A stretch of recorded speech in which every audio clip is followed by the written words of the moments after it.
One evening, as 8-year-old Trey strolled into a diner, he decided to purchase dinner for a group of fatigued police officers. Little did he know the surprising turn of events that awaited him. For Trey, this act was merely a small tribute to honor his late father's aspiration of helping others. However, the very next day, his life was dramatically altered when those same officers arrived at his doorstep, bringing with them something that Trey and his struggling mother had never anticipated. Before we delve into this remarkable tale, please share in the comments where you are tuning in from today, and don't forget to like and subscribe for more heartwarming stories. The fluorescent light in apartment 4 flickered stubbornly, casting sporadic shadows across young Trey Anderson's face as he meticulously arranged his modest collection of toy police cars on the worn carpet. Through the thin walls, the familiar sounds of his mother's footsteps echoed as she prepared for yet another long day at work. "Trey, honey, have you packed your lunch?" Alicia called from their tiny kitchen, her voice filled with the warmth that consistently enveloped their humble home despite its physical limitations. "Yes, Mama," Trey replied, carefully placing his father's old police badge next to his toys. Although the badge was merely a replica, it represented the inspiration his father, James, had drawn from while pursuing his dream of becoming an officer. It was Trey's most cherished possession. The apartment itself was small, featuring peeling wallpaper and a persistent draft that whistled through the windows during winter storms. Yet Alicia had done her utmost to create a sense of home, adorning the walls with family photographs and keeping potted plants on every windowsill. In a prominent location hung a picture of James in his security guard uniform, his proud smile seemingly watching over their little family. "Come on, baby, we need to get moving," Alicia urged, emerging from the kitchen in her freshly pressed uniform from the diner where she worked her first job. Dark circles under her eyes betrayed her fatigue, yet her smile remained bright as she observed her son carefully packing away his toys. "Mama, can you tell me the story about when Daddy first wanted to be a police officer?" Trey asked, a request he often made. Alicia's eyes softened as she settled beside him on their threadbare couch. "Well, your daddy was just about your age when he witnessed an officer assisting an elderly woman who had fallen on the sidewalk.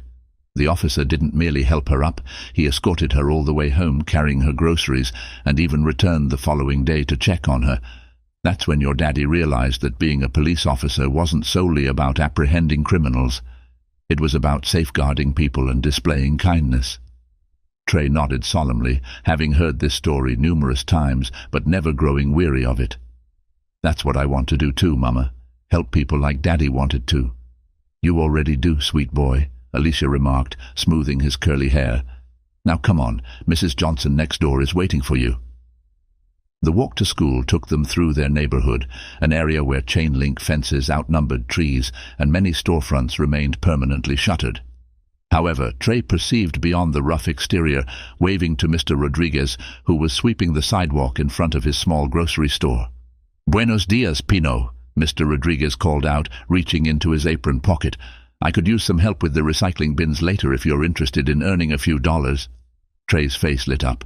"Yes, sir, I'll come by after school." As they continued walking, Trey noticed Mrs. Chan struggling with her shopping bags. Without a moment's hesitation, he rushed to assist her, taking 2 of the lighter bags. "Such a good boy," Mrs. Chan praised, patting his cheek, "just like your father was." These small interactions characterized Trey's days. Despite the challenges of the neighborhood, he had carved out his own little way of making things better, one small gesture at a time. At school, during recess, Trey often stood by the fence, watching the police cars that occasionally passed by. His best friend Marcus joined him, sharing his lunch as they discussed their future aspirations. "When I'm a police officer," Trey declared, "I'm going to drive down this street every day and wave to all the kids." "Do you really think you can be one?" Marcus asked, not unkindly. "My daddy almost was," Trey replied proudly. "He was studying and training really hard." His voice trailed off, but he quickly brightened. "And now, I'm going to do it for both of us." After school, staying true to his word, Trey helped Mr. Rodriguez with the recycling, carefully sorting bottles and cans. The few dollars he earned went straight into his special box at home, where he saved every penny he could. That evening, as Alicia prepared to leave for her second job at the cleaning service, she found Trey diligently working on his homework at their small kitchen table. "Mrs. Garcia from upstairs will check on you in an hour, okay? There's dinner in the fridge. Just heat it up when you're hungry." "I can take care of myself, Mama," Trey assured her, trying to sound mature. "I'm almost 9. Alicia's heart ached at his attempt to be brave as she kissed the top of his head, inhaling the scent of his coconut shampoo. "I know you can, baby, but Mama still worries." Just as Alicia was about to head out the door, Trey called out, "Wait!" He dashed to his room and returned with a slightly crumpled piece of paper. "I got an A on my math test." "Oh, baby." Alicia's eyes filled with tears as she hugged him tightly. "I'm so proud of you. Your daddy would be too. He always said education was the key to achieving your dreams." After Alicia left, Trey worked on his homework until he heard voices in the hallway, his mother's voice and Mrs. Thompson's from next door. Normally, he wouldn't eavesdrop, but something in his mother's tone made him pause. "I just don't know how much longer I can keep this up, Sarah," Alicia said, her voice thick with emotion. "The rent went up again, and with Trey growing so fast, he needs new shoes almost every few months. I'm behind on the electric bill, and they're threatening to cut it off." "You're doing the best you can, Alicia," Mrs. Thompson reassured her. "Have you thought about asking for help?" "From whom?" Alicia replied. "I'm already working 2 jobs. I can't let Trey know how bad things are. He's such a good boy, always trying to help others, just like his father. I don't want him to worry about adult problems." Trey sat quietly at the kitchen table, his homework forgotten. He had never heard his mother sound so weary, so anxious. He thought about the money in his special box, just $12.37, saved from doing odd jobs around the neighborhood. It wasn't much, but perhaps it could help. That night, lying in bed, Trey made a decision. He had to do something to assist, something that would make both of his parents proud. His father had always taught him that true strength came from helping others, even when you had little to give. The following day, a weary officer named Michael Daniels sat in his patrol car, observing the city streets through tired eyes. It had been an especially challenging shift, with a domestic dispute that had escalated, a lost child thankfully found, and endless paperwork. His partner, Officer Rodriguez, was equally drained. "Want to grab something to eat?" Rodriguez suggested. "That little diner on Mason Street makes decent coffee." Daniels nodded, steering their patrol car toward the diner. "I could use something warm. It's been a long day." The officers entered the diner, joining 2 other cops from their precinct who had the same idea. The aroma of coffee and grilled food filled the air as they slid into a booth, their shoulders sagging with exhaustion. "Rough shift?" Officer Chin asked from the adjacent booth. "Aren't they all lately?" Daniels replied, rubbing his face. "Sometimes I wonder if we're making any difference at all." Just then the bell above the diner door chimed as Trey entered, clutching a paper bag containing his mother's dinner order. His eyes widened at the sight of the officers, and he stood very still, taking in their weary expressions and slumped shoulders. The same diner where his mother worked her morning shift was now filled with real police officers, heroes, just like his father had aspired to be. In that moment, gazing at the fatigued officers who dedicated their days to protecting people, Trey made a decision that would change not only his life, but also the lives of everyone around him. Standing by the counter of Mason Street Diner, Trey's small hand trembled as he reached into his pocket. The crumpled bills, his entire savings of $12.37, felt heavy with responsibility. He glanced back at the 4 police officers, their exhausted faces illuminated by the diner's warm lighting, then down at his money. "What if it's not enough?" he whispered to himself, his heart racing. The enticing aroma of coffee and grilled burgers filled the air as he watched the officers peruse their menus. Through the kitchen window he could see Miss Ruby, the kind-hearted cashier who always snuck him extra fries during his mother's shifts. Taking a deep breath, Trey approached the counter, standing on his tiptoes to see over it properly. "Miss Ruby," he called softly. Ruby turned, her warm smile spreading across her face as she recognized him. "Well, if it isn't my favorite customer, here to pick up your mama's dinner?" "Yes, ma'am," Trey nodded, then hesitated. "But I was wondering something else too." Ruby leaned forward, her gold earrings catching the light. "What's on your mind, sugar?" Trey's voice dropped to a whisper as he placed his crumpled bills on the counter. How much would it cost to buy dinner for those police officers over there? Ruby's eyes softened as she glanced at the money, then at the officers. Quickly, she calculated their typical orders in her head, around $30 worth of food. Looking back at Trey's hopeful face and his small pile of savings, she made a decision.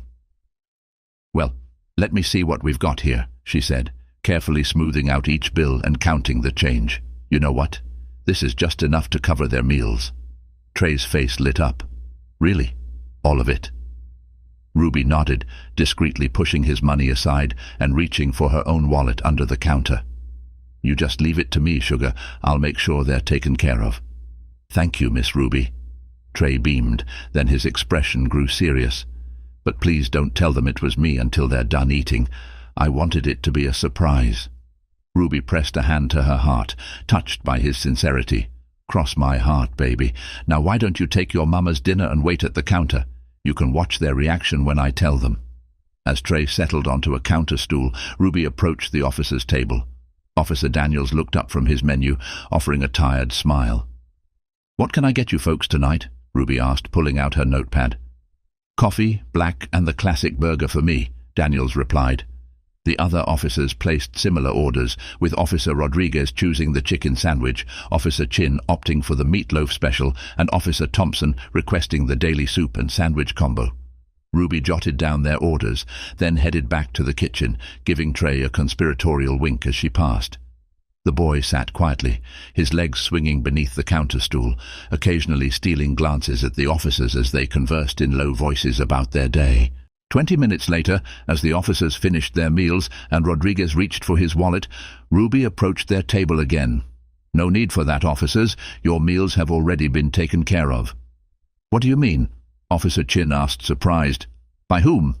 Ruby smiled and gestured toward the counter. "That young gentleman over there had something he wanted to tell you."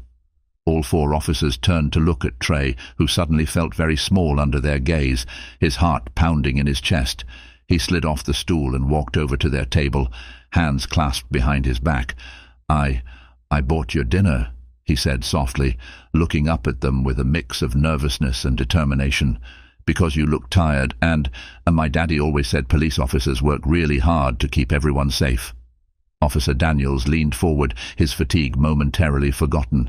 "That's very kind of you, son, but we can't accept—" "Please," Trey interrupted, then quickly added, "Sir, please accept it. My daddy wanted to be a police officer too before he passed away. This is like helping him help you." The officers exchanged glances, moved by the boy's sincerity and the tremor in his voice when he mentioned his father. "What's your name, son?" Officer Daniels asked gently. "Trey Anderson, sir." "James Anderson was my daddy." Recognition flickered across Officer Thompson's face. "James Anderson. I remember him. He was in the academy training program about 3 years ago, wasn't he, before the accident?" Trey nodded, his eyes brightening. "You knew my daddy." "Why don't you sit down with us?" Officer Daniels suggested, sliding over to make room. "We'd love to hear more about your father." Trey carefully climbed into the booth, sitting up straight as his mother had taught him. The officers' uniforms seemed to shine under the diner lights, their badges gleaming like stars. "Your father was in my training class," Officer Thompson shared, her voice warm with memory. "He was always the first to volunteer to help others, had the biggest smile I'd ever seen." "That's what Mama says too," Trey exclaimed. "She says his smile could light up the whole room." "She's right about that," Thompson agreed. "He talked about you all the time during training, showed us pictures every chance he got." Officer Daniels leaned forward, elbows on the table. "So, Trey, what made you decide to buy our dinner tonight?" Trey's fingers traced patterns on the tabletop as he gathered his thoughts. "Well, you all look so tired, and I remember Daddy saying that being a police officer is really hard work, but really important too. He said sometimes people forget to say thank you to officers for keeping them safe." "That's very thoughtful of you," Officer Rodriguez said, his own fatigue evident in his voice. "It's been a long day, and this means more than you know." "Want to hear about some of the good things we did today?" Officer Chin asked, noting Trey's fascinated expression. Trey nodded eagerly, scooting forward in his seat. "Well," Chin began, This morning we helped find a lost dog and reunited him with his family. You should have seen how happy the little girl was when she got her puppy back." "Really?" Trey's eyes widened. "Was it a big dog?" "Tiny little thing," Chin laughed, holding her hands about a foot apart, "but with the biggest ears you've ever seen."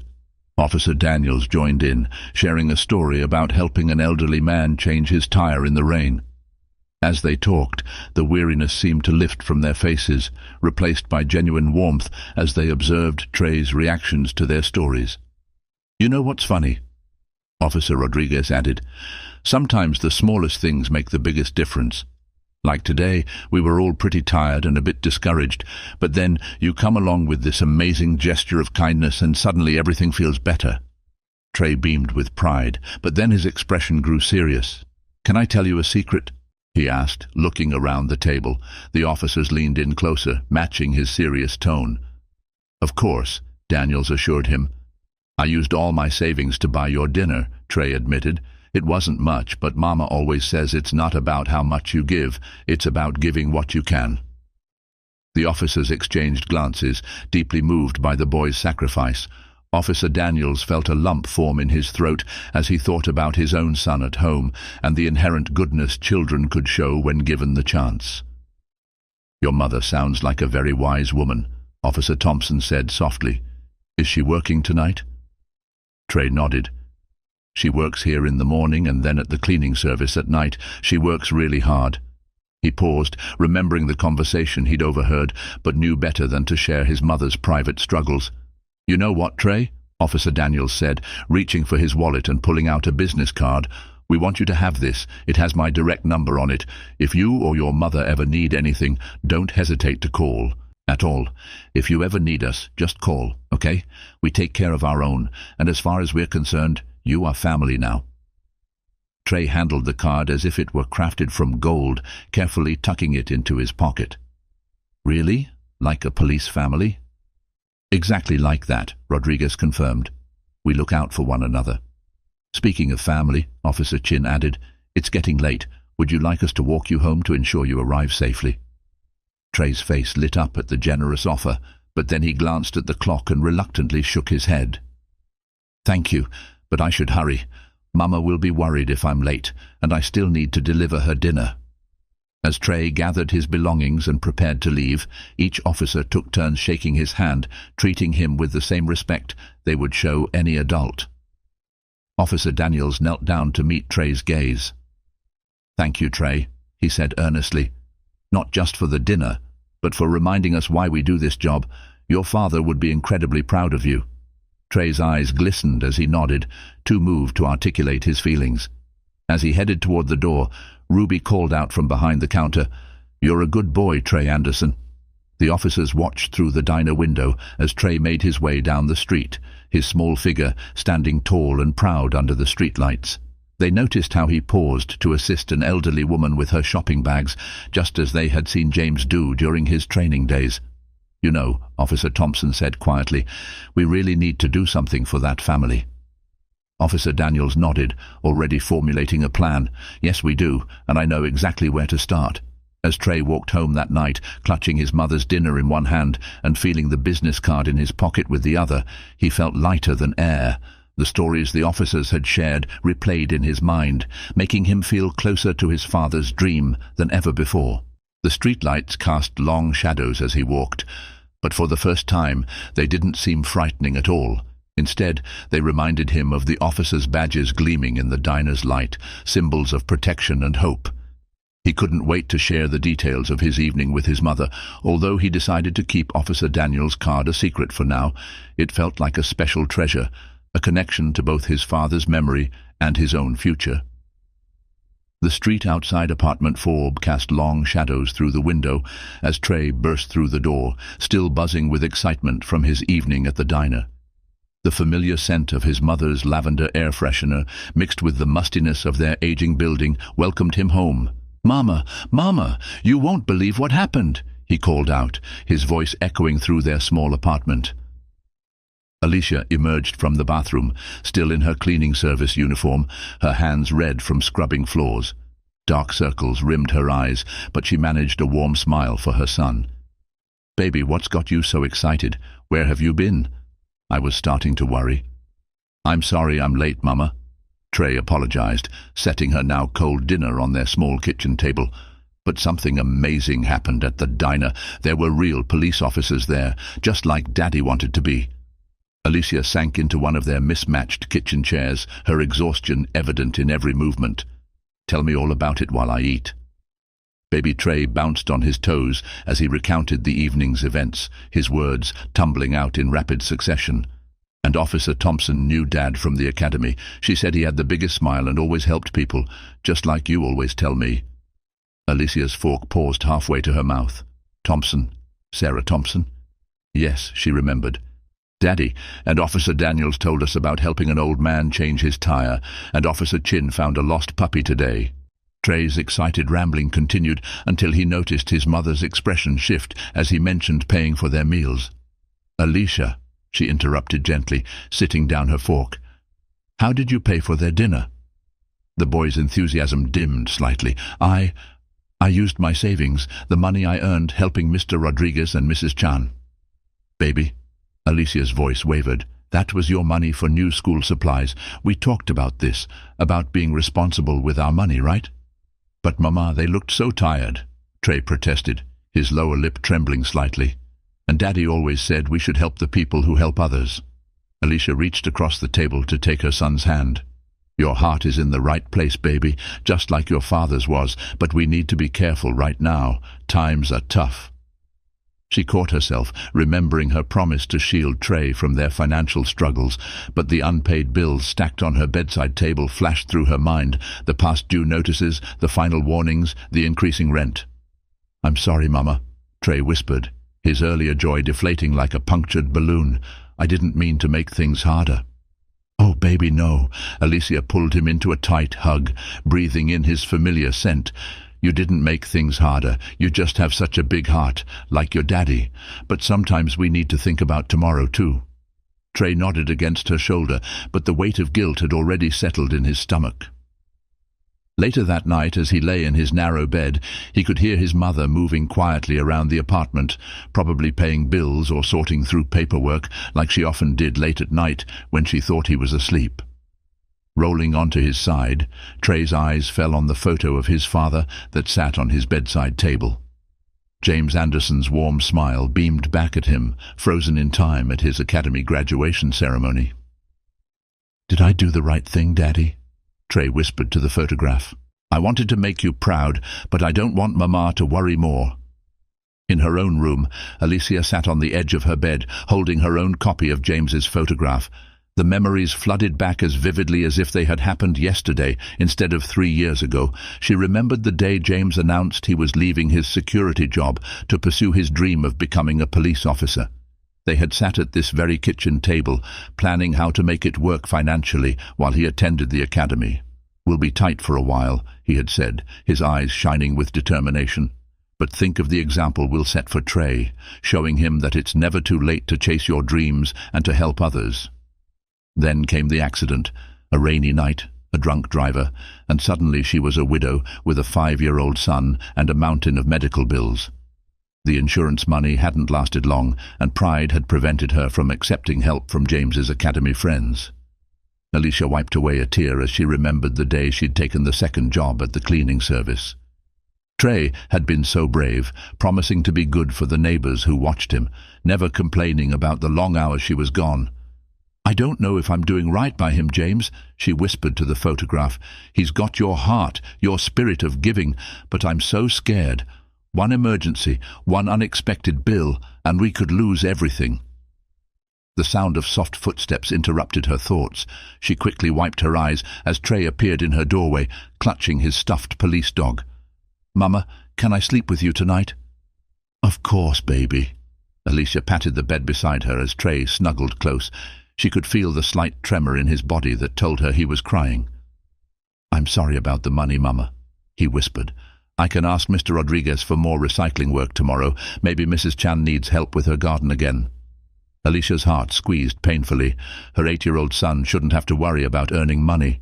She stroked his curly hair, remembering how James used to do the same thing when Trey was a baby. "Listen to me, Trey Anderson," she said softly but firmly. "What you did tonight, helping those officers, showing kindness to strangers, that's exactly what your daddy would have done, and you know what?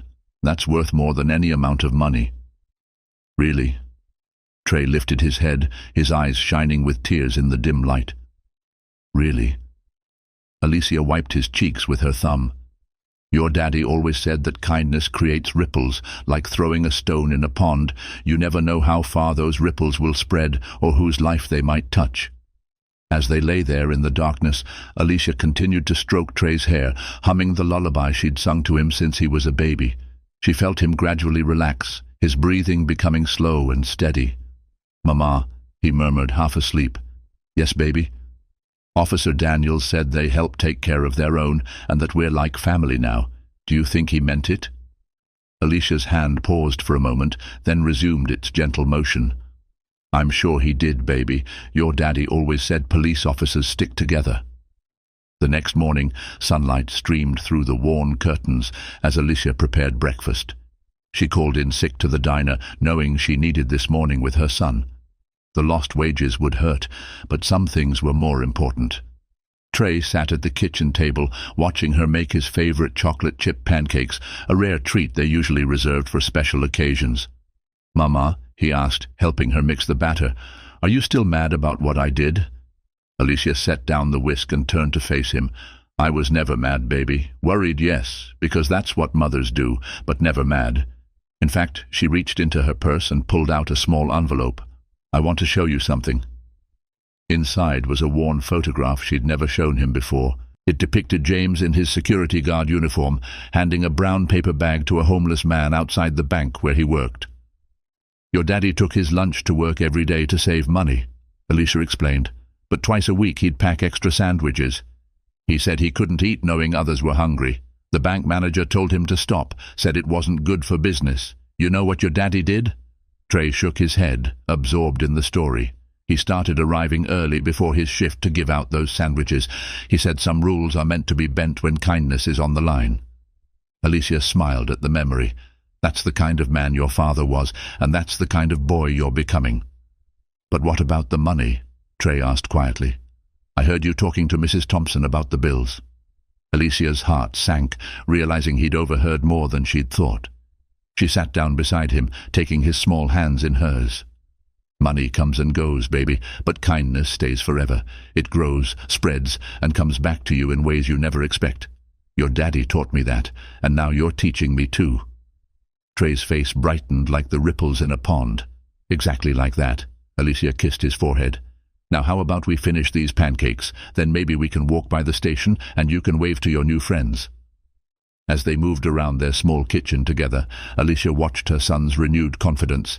He chatted about the officers' stories, his eyes shining with the same light she'd seen in James's when he talked about helping others. The morning passed quickly, filled with laughter and stories about James that Alicia hadn't felt strong enough to share before.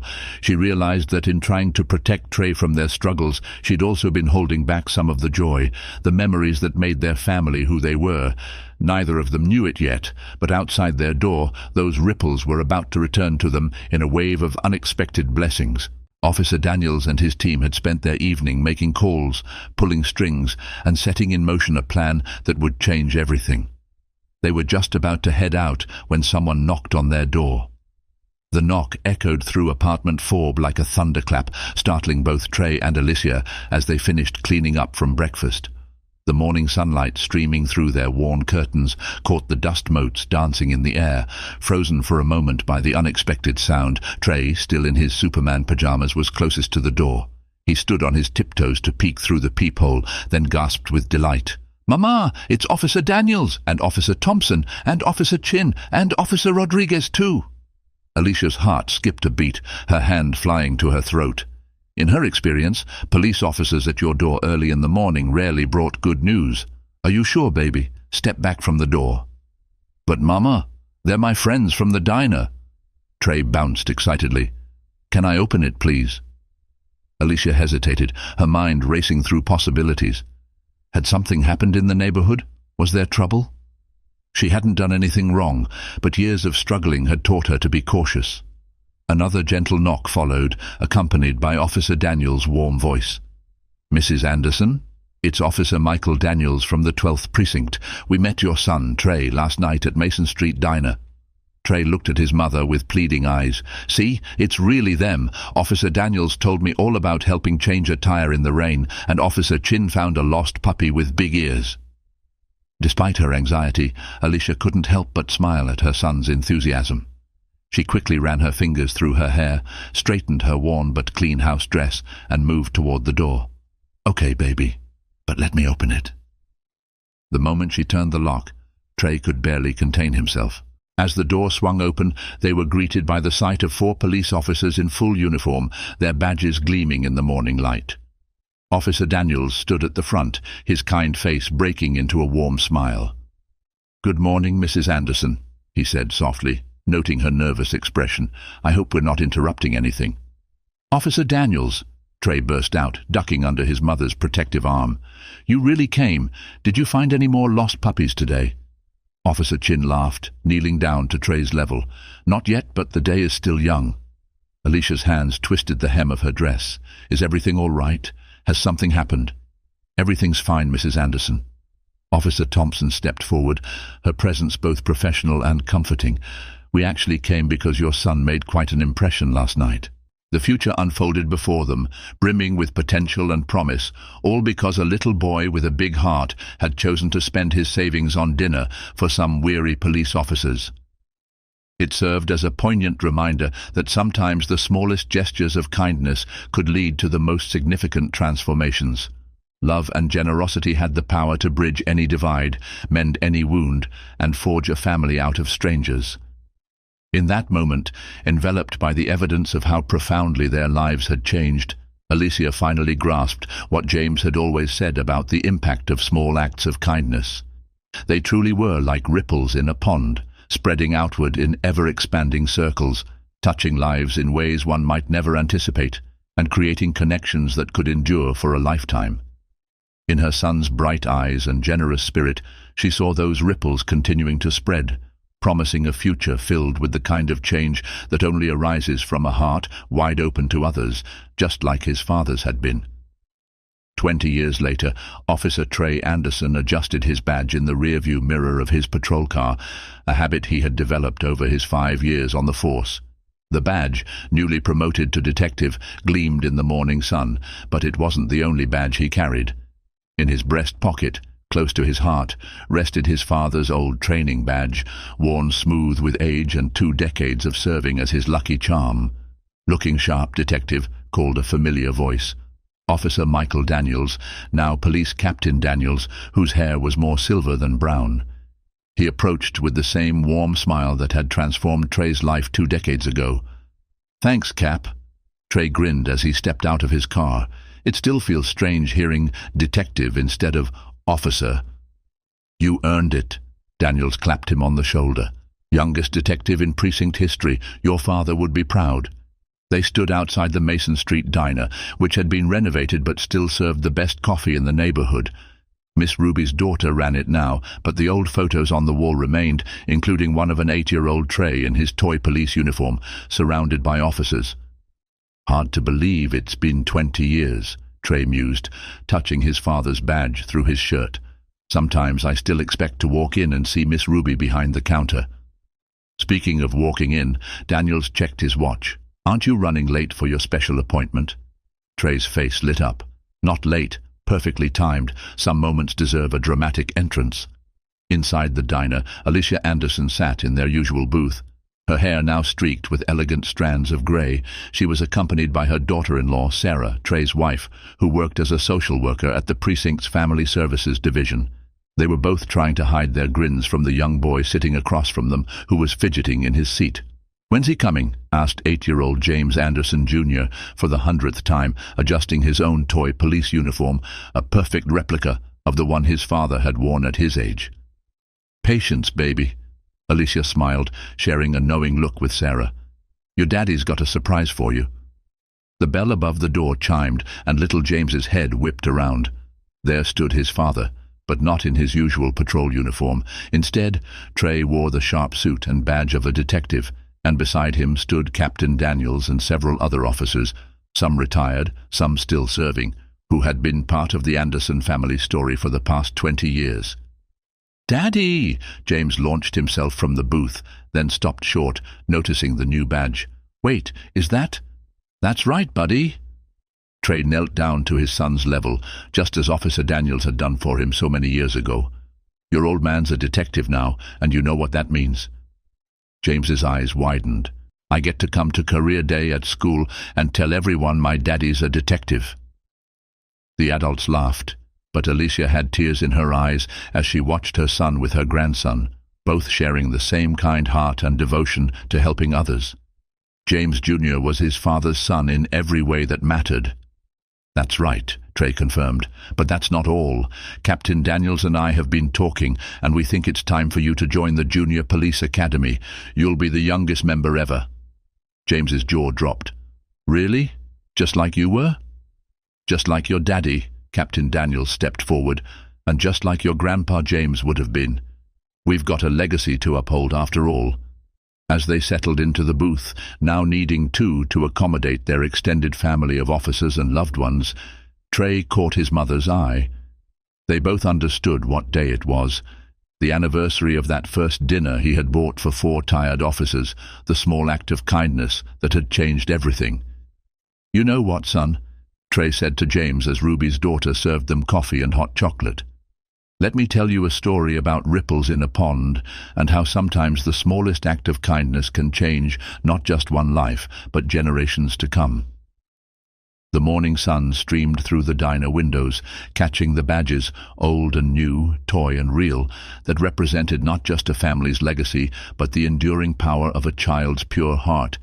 The ripples of kindness continued to spread, touching lives in ways that proved magic is real, and it lives in the simple act of caring for others. Thank you for watching Trey's story. If you were touched by his selflessness, let us know what acts of kindness you've witnessed in your own community.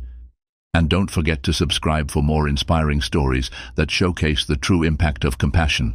The future unfolded before them, brimming with potential and promise, all because a little boy with a big heart had chosen to spend his savings on dinner for some weary police officers. It served as a poignant reminder that sometimes the smallest gestures of kindness could lead to the most significant transformations. Love and generosity had the power to bridge any divide, mend any wound, and forge a family out of strangers. In that moment, enveloped by the evidence of how profoundly their lives had changed, Alicia finally grasped what James had always said about the impact of small acts of kindness. They truly were like ripples in a pond, spreading outward in ever-expanding circles, touching lives in ways one might never anticipate, and creating connections that could endure for a lifetime. In her son's bright eyes and generous spirit, she saw those ripples continuing to spread, promising a future filled with the kind of change that only arises from a heart wide open to others, just like his father's had been. 20 years later, Officer Trey Anderson adjusted his badge in the rearview mirror of his patrol car, a habit he had developed over his 5 years on the force. The badge, newly promoted to detective, gleamed in the morning sun, but it wasn't the only badge he carried. In his breast pocket, close to his heart, rested his father's old training badge, worn smooth with age and 2 decades of serving as his lucky charm. "Looking sharp, detective," called a familiar voice.